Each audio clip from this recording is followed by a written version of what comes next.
आज हमारा टॉपिक है ईसोफेजियल ऑब्स्ट्रक्शन।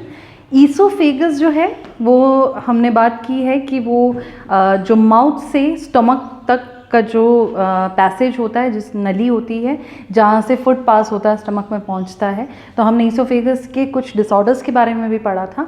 तो ये जो ईसोफेगस है, इसमें अगर किसी तरीके की रुकावट आ जाए जिसकी वजह से खाना पास नहीं हो पाए, तो उस कंडीशन को, उस रुकावट को, ईसोफेगस की रुकावट को हम क्या कहते हैं? Oesophageal obstruction. ओके, सो ईसोफेजियल ऑब्स्ट्रक्शन के क्या कारण हो सकते हैं? ईसोफेजियल ऑब्स्ट्रक्शन के बहुत सारे कारण हो सकते हैं, जैसे कि कोई बच्चा ऐसे किसी कंडीशन के साथ पैदा हुए हों जिसमें उनकी ईसोफेगस में कोई जन्मजात कोई ऑब्स्ट्रक्शन है, कोई मास है या किसी तरीके से शेप उस तरीके से बना हुआ है कि वो जो नली है वो पूरी तरीके से ओपन नहीं है, ऐसा हो सकता है। दूसरा कंडीशन ऐसा हो सकता है कि कोई एक्सीडेंट केस हो, कोई इंजरी हुई हो, उस वजह से हो सकता है कि वहाँ पे कुछ ऐसा रुकावट हो गया हो।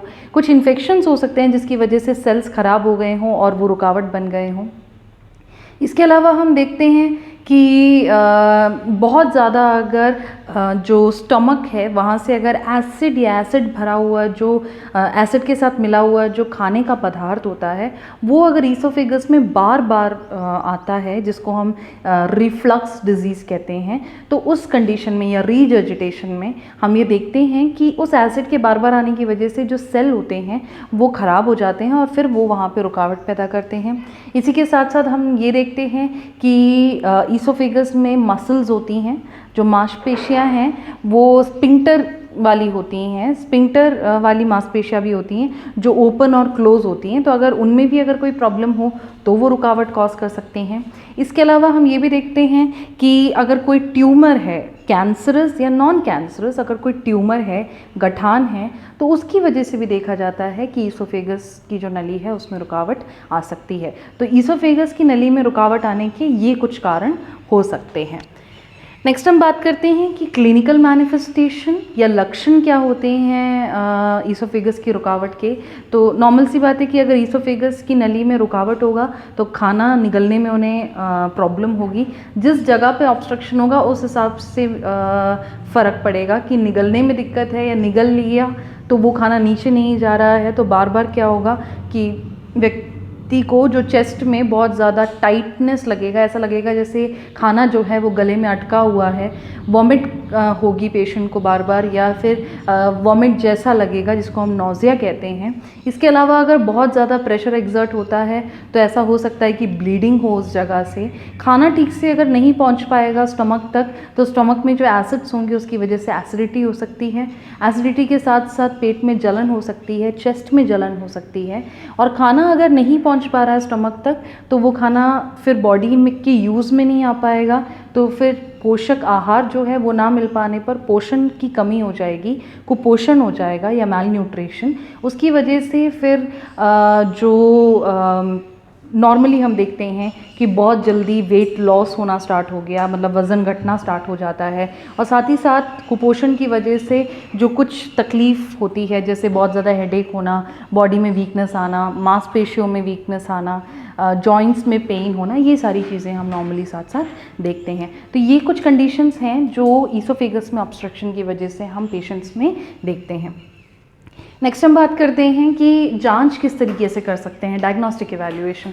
तो जांच करने के लिए सबसे पहले तो हम एक प्रॉपर हिस्ट्री लेते हैं, ये जानने के लिए कि पेशेंट को जन्म से कोई प्रॉब्लम रही है या नहीं है, फैमिली में किसी को कोई प्रॉब्लम है या नहीं, साथ ही साथ अभी उन्हें कोई और बीमारी तो नहीं है, कोई और इन्फेक्शन तो नहीं हुआ है रिसेंटली, ये सारी चीज़ें हम हिस्ट्री में लेते हैं।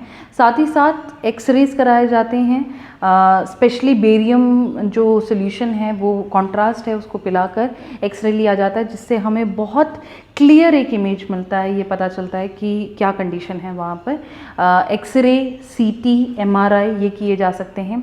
एंडोस्कोपी किया जा सकता है, एंडोस्कोपी से भी क्लियर पता चलता है कि अंदर का जो कंडीशन है, क्या रुकावट है, कितना रुकावट है, किस तरीके की प्रॉब्लम है, ये सारी चीज़ें हम एंडोस्कोपी से भी पता कर सकते हैं। तो ये कुछ टेस्ट हैं जिससे हम ईसोफेगस में किस तरीके का ऑब्स्ट्रक्शन है वो जान सकते हैं। ओके, एंड आखिरी में हम बात करते हैं ट्रीटमेंट के बारे में। ट्रीटमेंट में यहाँ पे बेसिकली मेडिकल मैनेजमेंट या जो दवाइयों के साथ जो ट्रीटमेंट है वो केवल इस वजह से किया जाता है कि उनको अगर कोई इन्फेक्शन है तो उसे हटाया जा सकें, और साथ ही साथ उनको जो प्रॉब्लम हो रही है ऑब्स्ट्रक्शन की वजह से उस चीज़ को ट्रीट किया जा सके। हम ऑब्स्ट्रक्शन को मेडिसिन से नहीं हटा पाएंगे, लेकिन हम सिम्टम्स को, लक्षणों को हटा सकते हैं। जैसे अगर बहुत ज़्यादा जलन हो रही है या बहुत ज़्यादा एसिडिटी हो रही है तो एंटासिड्स दे सकते हैं, एसिडिटी कम करने के लिए प्रोटॉन पम्प इनहिबिटर्स दे सकते हैं। ये सारी चीज़ें हैं जो हम कर सकते हैं।